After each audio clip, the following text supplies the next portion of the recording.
de número 48. Quero agradecer a Deus por essa oportunidade de estar aqui nessa noite, poder rever alguns irmãos, poder adorar a Deus com os irmãos, congregar com os irmãos, amém? Quero agradecer ao pastor Patrício, que é o pastor dessa casa, que nos permitiu estar aqui, a convite também do irmão Adrien, que eu quero agradecer, a irmã Gisélia, não é isso? Quero agradecer também quem está na condução do culto, aos jovens, né? Reportar aos irmãos que peço perdão aos irmãos pelo horário que cheguei. Quem me conhece, já tive algumas oportunidades, os irmãos dessa casa sempre estão me abençoando. Eu gosto de chegar no horário cedo e participar de todo o culto e adorar a Deus com os irmãos. Porém, eu perguntei para o irmão Adrien aonde era, e ele falou que era na igreja de sempre. E aí eu sempre fui lá. Então eu fui lá primeiro, só para não perder o hábito, e depois eu vim para cá. Então por isso eu me atrasei, né? Vim lá, eu só vim aqui uma vez, eu nem era o pregador, foi na festa passada. Eu vim apenas adorar a Deus com os irmãos, visitar a convite do irmão. E então eu não lembrava direito. E ainda errei a rua também quando eu cheguei aqui. Mas é de Deus, estamos aqui para adorar o nome do Senhor. Mateus, no capítulo 5, versículo 48, vai dizer assim: louvado seja Deus para todos sempre. Graças a Deus. Portanto, deveis ser perfeitos, como o vosso Pai Celeste é perfeito. Amém. Agora abra sua Bíblia em Gênesis, no capítulo 1 e no versículo de número 25, parte C do versículo, que diz assim: e Deus viu que era bom. Muito obrigado. E Deus viu que era bom. Louvado seja Deus. Pode tomar assento nessa noite. Me permita te dizer uma coisa aqui nessa noite, já que temos uma temática para o culto, e a temática que me foi proposta é em busca da perfeição, e como subtema é a perfeição da criação, ou a perfeita criação, e eu quero aqui acrescentar a perfeita criação, uma fé perfeita. Amém? Nessa noite, já que estamos tratando acerca de perfeição, temos músicos aqui muito talentosos, conheço alguns mais perto, o baterista, o tecladista, alguns conheço de vista, já adoramos a Deus juntos. São músicos extraordinários que têm um dom, um talento abençoado por Deus. Já ouvimos aqui cantores que, se fossem famosos, certamente nós compraríamos os CDs pela voz, pela unção de Deus que transita na vida. Já ouvimos saudações, certamente. Vimos uma coreografia abençoada da parte de Deus. O ambiente é propício, existe perfeição em quase tudo que fora realizado aqui nessa noite. Porém, a minha alegria é de te dizer que a maior perfeição não são todas as coisas que eu já falei. Isso é maravilhoso, é gratificante, foi muito bom, Deus usa. Porém, o mais perfeito nessa noite está em nosso meio, se manifestando, nos movimentando, avivando a nossa vida, que é o Senhor Jesus, que é a presença do Teu Espírito Santo e que é a graça de Deus que está em nosso meio nessa noite. Eu não sei se você parou para perceber aqui nessa noite, mas tem uma coisa tão perfeita que aconteceu aqui, que passa despercebida aos nossos olhos humanos, porque nós estamos tão concentrados com o que acontece no púlpito, com o que acontece ao redor da igreja, que nos esquecemos que Ele não só está movimentando quem está no púlpito, mas quando você está aí no seu canto quietinho, Ele está se movendo na sua vida e te mostrando o quanto você é valioso para Ele e o quanto você é importante. É a presença dEle que se manifesta em nosso meio nessa noite. O texto que acabamos de ler está inserido no Evangelho de Lucas, aliás, no Evangelho de Jesus segundo Mateus. Me permita te dar aqui alguns detalhes deste Evangelho, para que você compreenda a breve palavra que será lançada aqui nessa noite.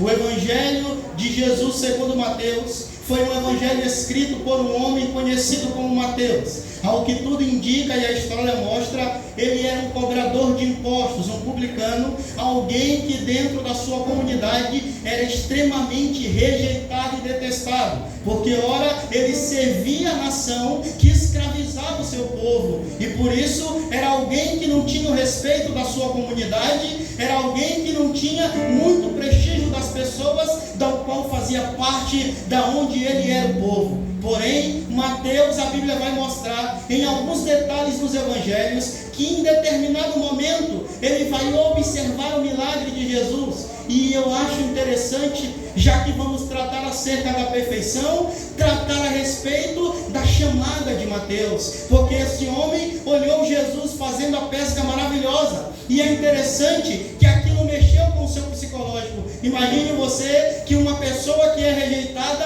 ela não consegue viver bem, ela se sente incomodada, ela pode até dizer: eu não me preocupo com a opinião das pessoas, mas na verdade todo ser humano busca por natureza um equilíbrio no ambiente onde ele vive. Ninguém gosta de ser rejeitado, ninguém gosta de ser desprezado, e Mateus vivia certamente com sua mente perturbada, esperando uma oportunidade, porque por mais que toda a sua vida de roubos, de furto, de impostos que nem era necessário ser cobrados, fosse uma coisa que lhe agradava, porque no âmbito financeiro ele era bem, ele não se sentia bem, porque ninguém gostava dele. Certamente que as pessoas que apreciavam Mateus não eram as pessoas com quem ele deveria estar, a não ser a sua própria família. Por isso, este homem estava incomodado, e ele começa a observar Jesus, porque ele encontra alguém que é tão perfeito, que não está preocupado em buscar a perfeição de ninguém, mas que estava preocupado em buscar aqueles que eram desprezados e rejeitados, para transformar as suas vidas. Louvado seja Deus para todo sempre. Quer um exemplo maior do que este? Você está aqui nessa noite, não é porque você é talentoso. Eu não estou aqui nessa noite, não é porque eu sou talentoso. Você é talentoso sim, Deus me usa no seu talento, mas você está aqui nessa noite porque quando Ele te olhou, Ele não se preocupou com as suas falhas, Ele não se incomodou com a rejeição das pessoas, Ele simplesmente te chamou para transformar a sua vida. Louvado seja Deus para você. Ele te amou com um amor que não tem explicação. É por isso que você chegou até aqui nessa noite, e é por isso que você está cultuando o seu nome aqui nessa noite. Não foi por perfeição. Se existia perfeição, estava nele. Agora em nós não tinha, mas ele nos amou primeiro. Louvado seja Deus. Aí Mateus, alguém que era desprezado, que estava incomodado, começa a bisbilhotar a vida de Jesus, e ele vê Jesus fazendo o milagre da multiplicação de pães e peixes, e eu imagino o milagre da pesca maravilhosa, e aquilo foi mexer com o seu intelecto. Aí um dia Mateus estava servindo ao Império Romano, coletando seus impostos, roubando a sua nação, escravizando a sua nação, e a Bíblia diz que Jesus olha para Mateus, está passando e diz: vem e segue-me. A Bíblia não diz nenhum outro detalhe, só diz que Jesus olhou para aquele homem que estava cansado da rejeição, que estava cansado de ser desprezado, e aceitou com seus defeitos e disse: venha e segue-me. E o texto é mais lindo ainda, porque ele continua dizendo: e deixando tudo, o seguiu. Louvado seja Deus para Deus. Eu não sei que tipo de perfeição você está buscando na sua vida, mas a maior perfeição está diante de você nessa noite. Jesus de Nazaré, que nos amou primeiro, que resgatou as nossas vidas do império das trevas e que nos deu a oportunidade de adorá-lo nessa noite e sentir a sua graça. Me perdoe o emocionalismo, mas nessa noite eu sinto a graça de Deus neste ambiente, neste lugar, a presença do Todo-Poderoso. E é isso que é perfeito em nossa vida. Não são os nossos méritos, porque eles só são alcançados porque Deus nos permite chegar lá. Mas a presença dele é a coisa mais perfeita, mais importante, e é tudo que nós devemos almejar aqui nessa terra. Aí Mateus segue Jesus, e ele sofre uma transformação tão grande, que no primeiro culto que ele experimenta com Jesus e a sua família, no primeiro culto de ação de graça que ele dá, ele está tão transformado que ele diz: Senhor, eu vou pegar tudo que eu tenho, tudo que eu roubei, eu vou devolver. Jesus, em momento algum, pediu para Mateus fazer alguma coisa, mas a transformação da perfeição foi tão grande na vida de Mateus que imediatamente ele entendeu aonde ele estava, com quem ele estava se relacionando e quem estava presente na sua vida. Será que você já entendeu aí? Quem é a pessoa que te salvou? Quem foi que mudou a tua história? Quem foi que transformou a tua vida? Quem foi que te deu todo o talento que você tem aqui nessa noite para desfrutar da sua presença? Aí Mateus é transformado, tem a sua vida mudada por Jesus. Esse homem teve a vida tão mudada que pediram para Mateus parar de pregar sobre Jesus. Mas ele enxergou a perfeição de Jesus e ele disse: não, eu vou continuar pregando. E ele foi cravejado por uma lança na Etiópia. Mas enquanto ele estava sendo morto, ele não negou Jesus nem um momento, mas ele agradeceu a Deus, porque Jesus entrou na sua vida. Louvado seja Deus para todo ser. Aproveite a oportunidade de refletir nessa noite. A esse Jesus que transformou a vida de Mateus, que mudou a sua história, foi o mesmo que entrou na tua vida também. É o mesmo que está aqui nessa noite ofertando e recebendo esse culto das nossas mãos. Nós não merecíamos, irmãos, que Jesus se fizesse presente aqui. As nossas falhas deveriam impedir dele chegar. O profeta Isaías disse: o meu pecado faz separação entre mim e Deus. Mas aprove a Deus que uma cruz estivesse no nosso caminho, e ele subiu na cruz, lá no alto do Gólgota ele gritou: está consumado. E hoje nós temos acesso a essa perfeição também nessa noite. Nós podemos desfrutar desse momento, dessa alegria de sentir a sua graça se manifestando nesse culto para a glória do Senhor. Passam-se os tempos e Mateus ele vai redigir o Evangelho 70 depois de Cristo, escrito em grego. Você sabe que a língua materna do Novo Testamento é o grego, porque era a língua que imperava naquela época. O Império Romano era o sucessor das ações políticas e sociais, mas a língua materna era o grego. Por isso, o Novo Testamento está escrito em grego. E quando Mateus vai escrever, observe uma coisa: quando Deus vai escolher um autor, ele não tira a grandeza, ele não tira as qualidades da profissão, da cultura e da época. É por isso que quando alguém escreve um texto bíblico e você vai ler, você vai perceber que há uma semelhança com a cultura e principalmente com a forma que aquela pessoa era. Por exemplo, Marcos, que era alguém mais tranquilo, que tinha uma vida mais preocupada em manter um padrão ético, ele vai escrever o Evangelho inspirado em apresentar os milagres de Jesus. O Evangelho de Marcos é conhecido como o Evangelho da ação, porque Marcos, Deus o permitiu que as características da sua personalidade pudessem estar dotadas no Evangelho que ele escreveu. Assim mesmo é Mateus, por ser um cobrador de impostos, obviamente ele tinha o perfil de um secretário. Se tiver algum aqui nessa noite, você vai me entender. O secretário, ele tem cuidado de observar todos os detalhes, porque 5 centavos é algo extremamente importante, porque ele está tratando daquilo que é da casa de Deus, e tudo deve apontar para uma perfeição. Não deve haver nenhuma falta, porque ele está trabalhando com dinheiro para que o reino de Deus cresça de forma próspera para a glória e louvor do nome do Senhor. Então, quando Mateus escreve o seu Evangelho, apesar de ele ser sinótico de Marcos e de Lucas, ou seja, de ter as mesmas histórias, de ter os mesmos relatos, e até mesmo dos 613 versículos que estão em Marcos, 330 estão em Mateus. Apesar de toda essa semelhança, apesar de Mateus escrever metade do seu Evangelho extraído do Evangelho de Marcos, que é o Evangelho mais antigo de todos, você vai observar que há uma riqueza de detalhes que outro evangelista não observou, porque isso era da natureza de Mateus. Por ele ser um cobrador de impostos, ele estava acostumado com os detalhes. E se você for observar esse evangelho e for ler ele com calma, você vai perceber o que eu estou falando. Tem tantos detalhes aqui que daria para escrever um contexto bíblico e até mesmo uma versão bíblica só pelo que Mateus registrou no seu evangelho. E o interessante que quando ele vai apontar o evangelho, ele tem duas perspectivas, e aqui eu vou te explicar para que a gente entre na reflexão da noite.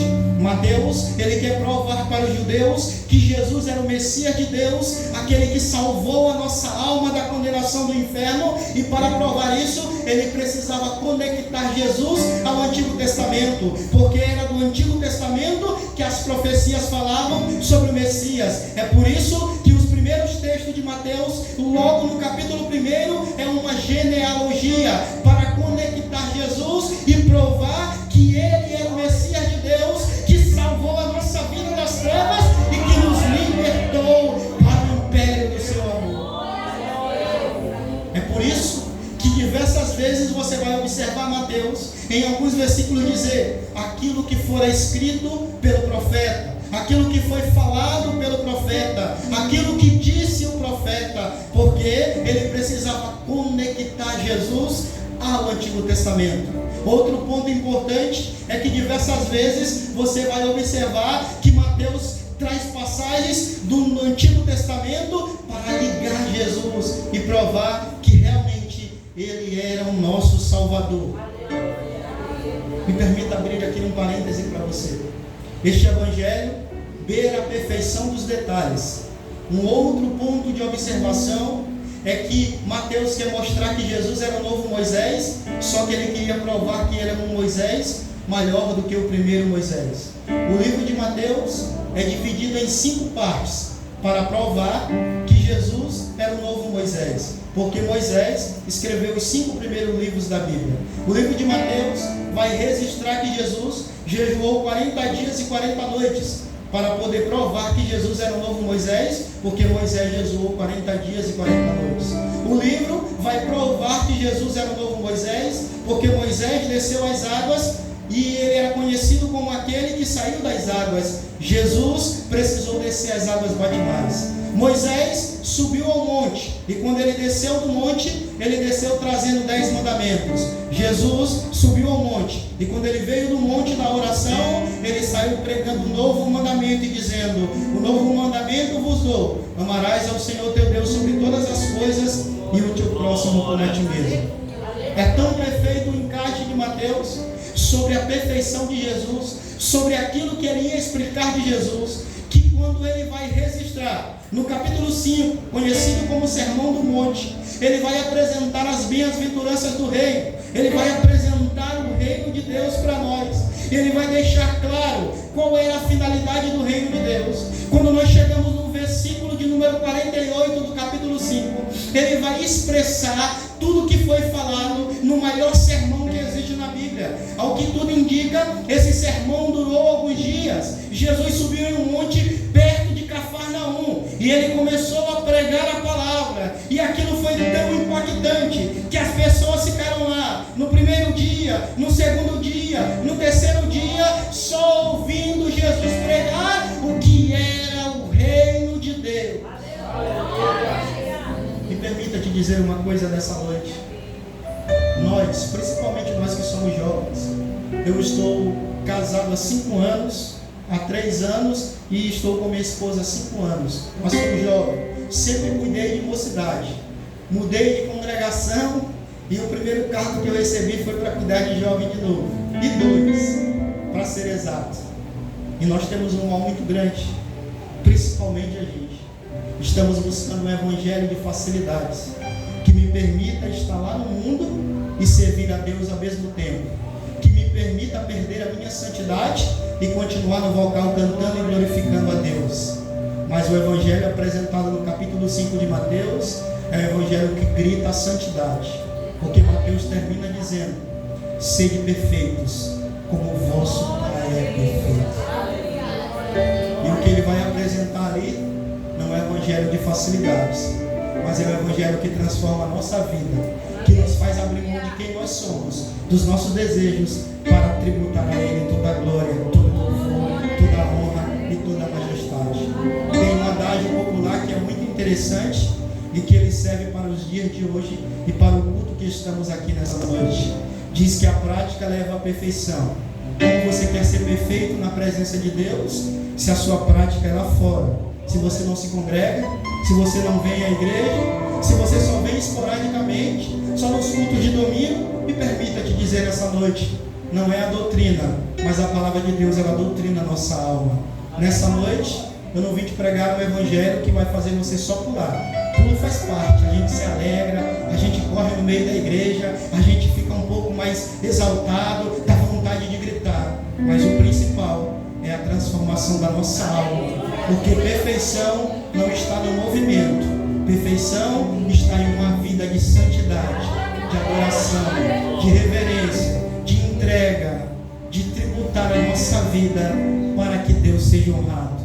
Tem um hino que eu acho muito lindo, uma parte dele que é tão maravilhosa, e eu gostaria que você gravasse isso na sua alma e levasse para quando você sair desse culto.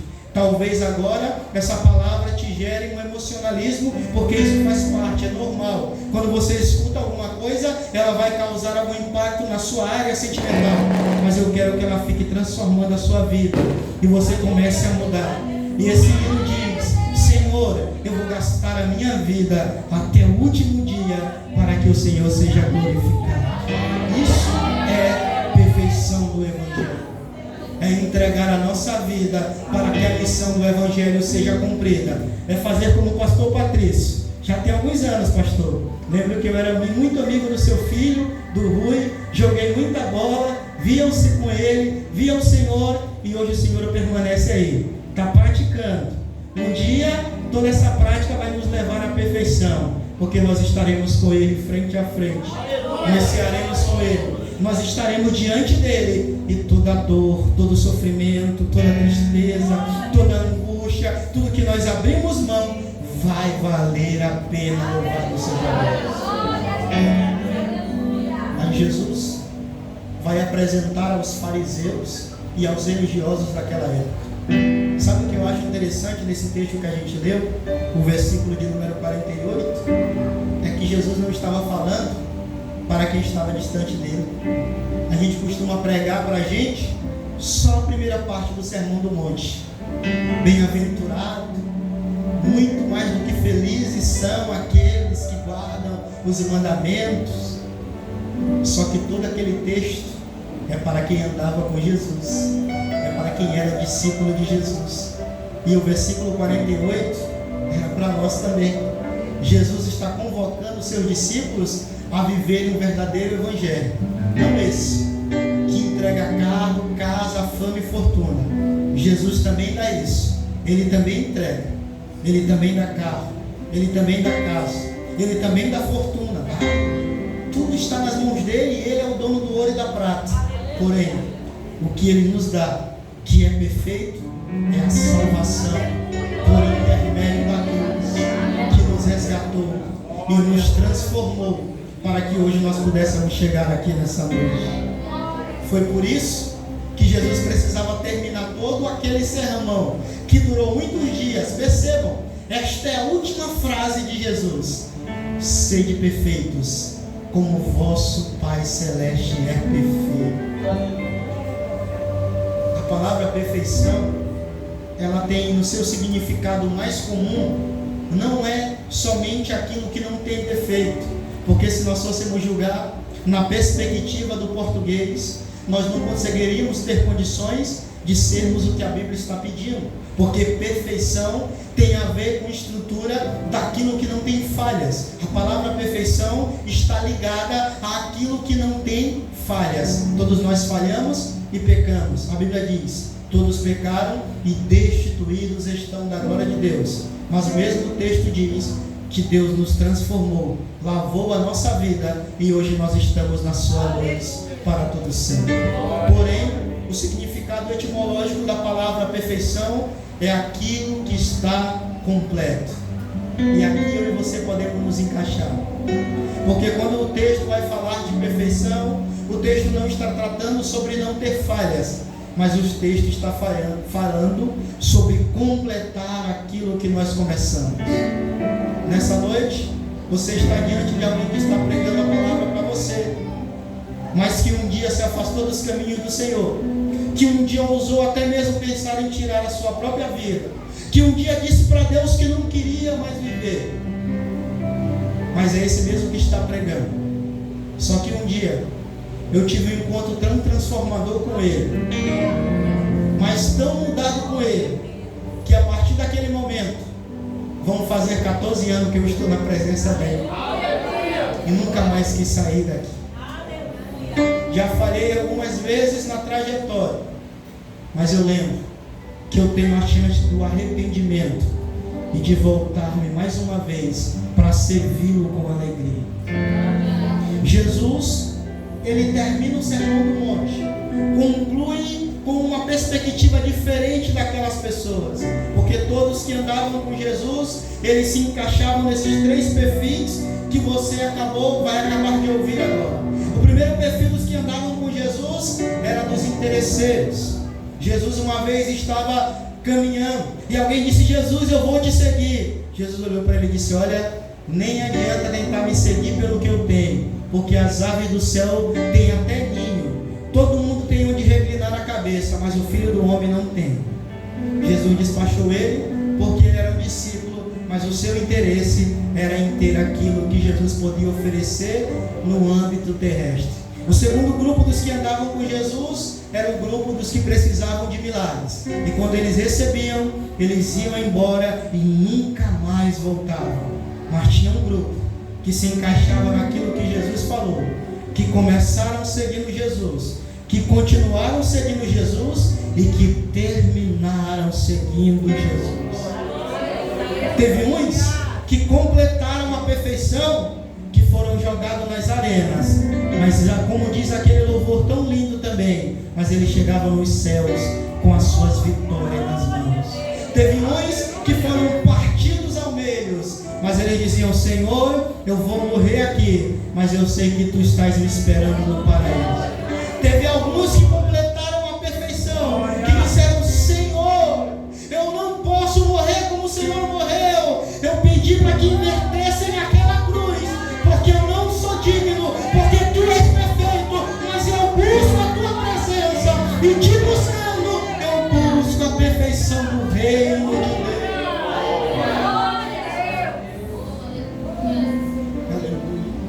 Louvado seja o nome do Senhor para você. Levante sua mão em sinal de recebimento aqui nessa noite. Me permita entregar algo de Deus para ti nessa noite. Eu sinto a graça de Deus.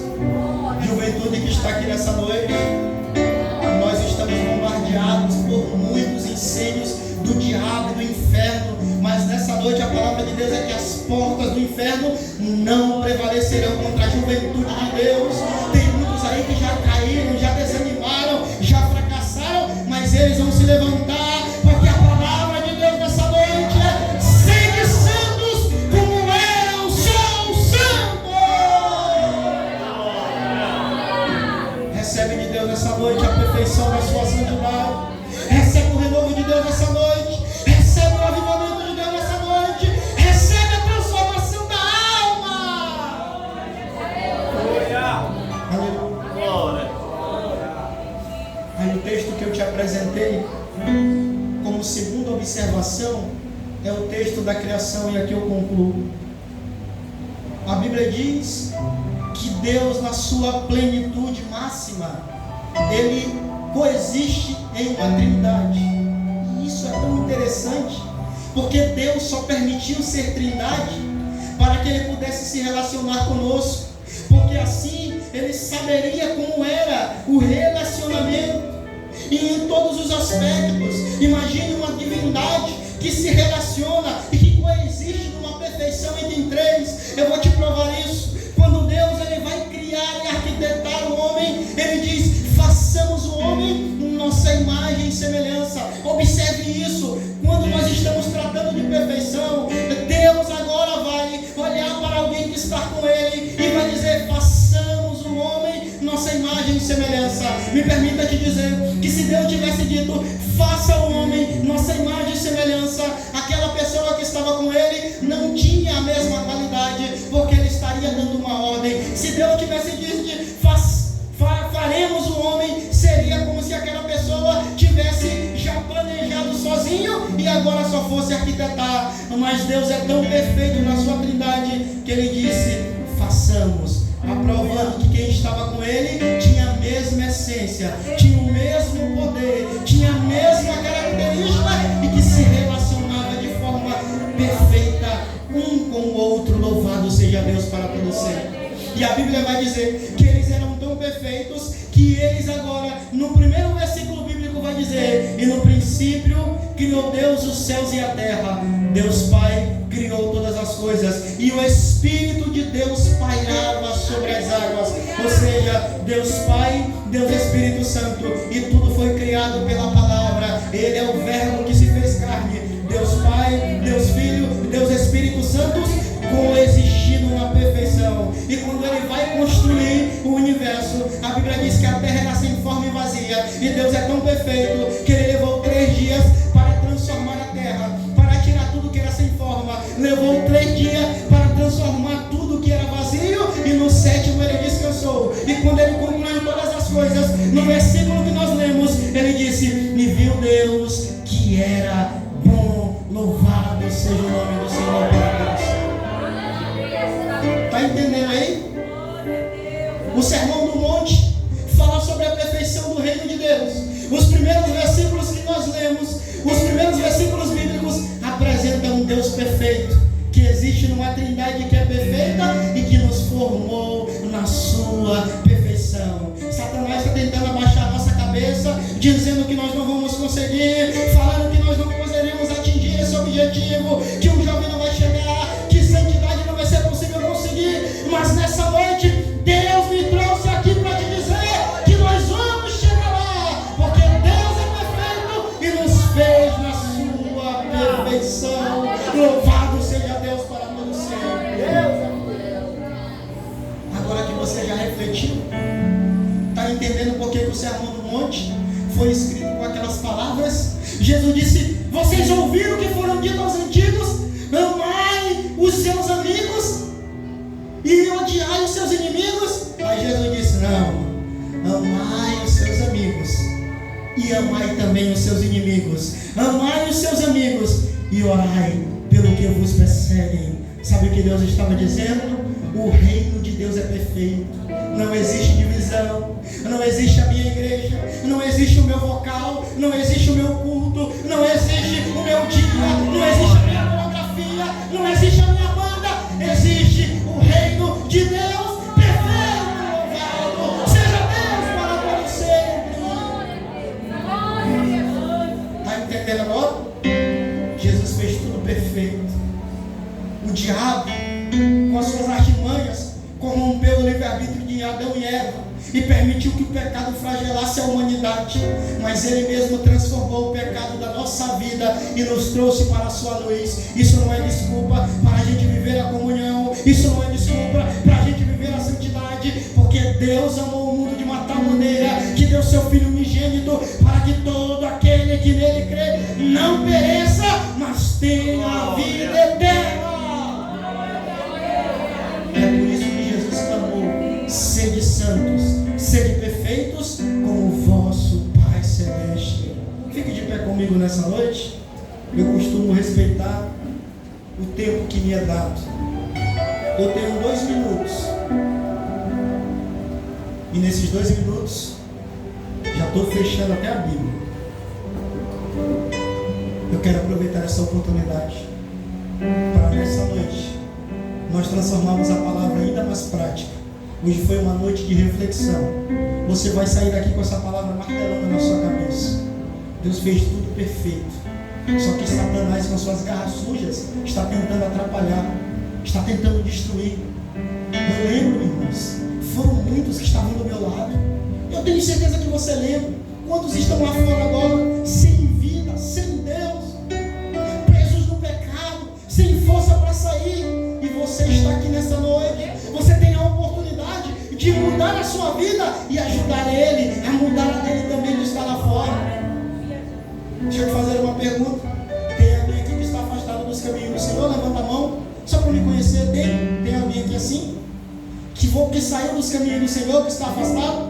Se não tiver, eu vou dar glória a Deus, porque é maravilhoso. Porque faz tempo que eu não vou no culto. E eu não peço para alguém levantar a mão. E não se levanta 3 ou 4 dizendo: eu estou afastado. Eu saí dos caminhos do Senhor. Eu abandonei o caminho da perfeição. Pastor, faz tempo que eu não vou no culto. E não faço essa pergunta para não ter sequer um que levante a mão e diga: eu estou afastado. Mas Deus me trouxe aqui para te dizer que hoje é o dia de voltar. Não é amanhã, não é depois, não é outra oportunidade, é hoje. Porque você não sabe o dia de amanhã, porque você não conhece a sua natureza e você não sabe os planos de Satanás para a sua vida. Mas Deus sabe os dele para você, nunca mudou. Desde o primeiro dia quando Ele te chamou, antes mesmo de você ser formado, o projeto dele continua até hoje, te aguardando, perfeito, sem mácula, sem manchas do pecado. Sede santos, sede perfeito, como o vosso Pai Celeste é. E viu Deus, e tudo era bom. Louvado seja o nome do Senhor. Tem alguém que quer voltar aos caminhos do Senhor nessa noite? Não saia daqui sem sua reconciliação. Não saia daqui sem essa oportunidade de te entregar mais uma vez para Jesus. Aproveite.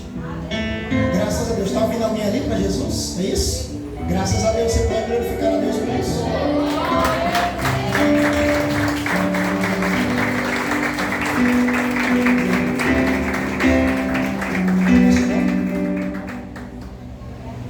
Beatriz, Deus te retorna ao caminho da perfeição mais uma vez.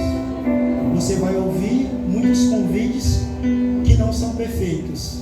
Ignore todos eles e ouça o convite do Pai que te fez nessa noite. Ele vai transformar a sua vida ainda mais. Eu não sei como é a sua vida, a sua trajetória, mas eu sei que o Deus que está te chamando aqui nessa noite tem um objetivo particular com você. E Ele vai te mostrar o caminho da perfeição através disso. E um dia nós vamos completar a nossa carreira. Vamos fazer como o apóstolo Paulo. Eu acho lindo a fé de Paulo. Não estava nem morto ainda. Poderia até se desviar. Mas ele disse logo: eu acabei a carreira, guardei a fé. Louvado seja o nome do Senhor para todo sempre. Tem mais alguém aqui nessa noite que quer trilhar o caminho da perfeição? Amém? Tem mais alguém que quer voltar aos caminhos do Senhor? Essa é a oportunidade. Faça como a Beatriz. Deus chamou, escute a voz de Deus, que vai ser a melhor coisa que você vai fazer na sua vida. Você não vai se arrepender. Vai ter tristeza, vai ter algum dia de desânimo, isso é normal. Mas a gente vence todos eles servindo ao Senhor e adorando a Ele no seu tempo. Vou repetir o que eu disse lá no começo. A prática leva à perfeição. Se congregue. Pare de ser um crente que só vem domingo, que só vem de festa. Congregue-se todos os dias, porque quanto mais você pratica, mais perfeito se torna servir a Deus. E outra coisa, se o hábito que faz é um monge, comece a praticar na casa de Deus. Comece a cantar, comece a pregar, comece a adorar, comece a tocar, comece a servir, e você vai se tornar cada vez mais santo, perfeito. E um dia nós chegaremos à plenitude perfeita da presença de Deus. Para encerrar, eu vou orar aqui, porque ela já está em pé, mas a irmã, e eu não vou ser indelicado com as meninas, insensível com as dúvidas. Vamos orar. Beatriz, repita comigo essas palavras e depois nós vamos orar em nome de Jesus. Senhor Jesus, eu entrego a minha vida nas tuas mãos. Reescreve meu nome no livro da vida e que ele nunca mais saia de lá.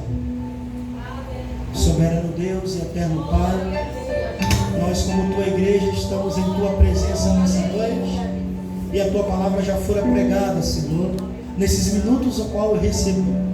A Beatriz está aqui diante do Senhor, se reconciliando contigo, tomando a decisão de voltar aos teus caminhos, e nós cremos que nunca mais ela sairá, Senhor, da tua presença. Pai, os projetos que o Senhor tem para a vida dela são lindos, Senhor, e eu creio que o Senhor vai construir, Senhor, passo a passo da tua filha, Senhor, todos os dias na sua presença. Blinda ela, Senhor, das amizades que afastam dos teus caminhos. Blinda ela dos convites que afastam dos teus caminhos. E que a partir de hoje ela escute somente a tua voz. A tua voz, Senhor. Eu quero te apresentar essa igreja mais uma vez em tua presença, Senhor, e te entregando cada irmão e cada irmã que ouviu esta palavra, que adorou o Senhor nessa noite, te apresentando o vocal aniversariante, Senhor. Pai, que os teus filhos prosperem e que eles dê fruto na sua presença e frutos dignos de arrependimento.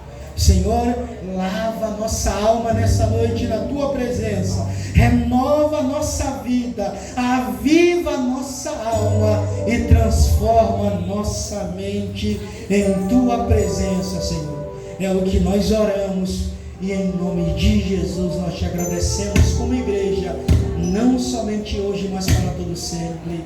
Amém. Que Deus em Cristo nos abençoe.